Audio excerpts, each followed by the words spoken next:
sa BIOS mga boss. Concern ito mga boss, EBS. Naka-indicate sa panel board mga boss. I-start natin. Yan mga boss, EBS tsaka handbrake mga boss, ayaw mag-off. So dito nag-scan tayo mga boss, yung reading niya mga boss. Open circuit EBS solenoid relay mga boss.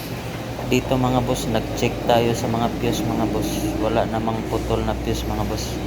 At dito mga boss, clear trouble code natin mga boss. Kung mag-clear ba yan. Yan. Yan, ayaw mag-clear mga boss. Dito, clear trouble code.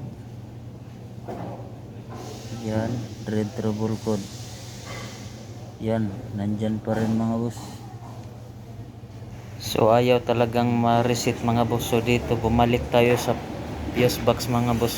At dito mga boss, tinignan natin mga boss, may isang fuse na wala mga boss. So yung fuse na yun mga boss, EBS to yung nakapangalan mga boss. So sinubukan natin lagyan ng fuse mga boss.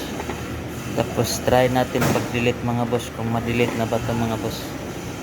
Yan, may fuse na yan mga boss. So dito i-delete natin yung trouble code mga boss. Clear natin.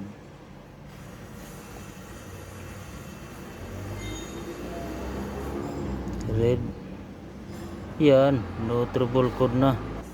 So yan mga boss, wala nang trouble code. Okay na mga boss. Dito lang problema mga boss. Walang fuse, tinanggal yata, hindi nabalik. Dito mga boss, susubukan natin patakbuhin kung babalik ko pa yung EBS mga boss. So start natin mga boss. So off natin, start. Yan, oh, wala na mga boss. Yung handbrake, i-release natin kung mag-off na ba yung handbrake. Yan. Yan, okay na. Kanina ayaw to mag-off mga boss. Yan mga boss. So wala nang naka-indicate na EBS. Yan, oh.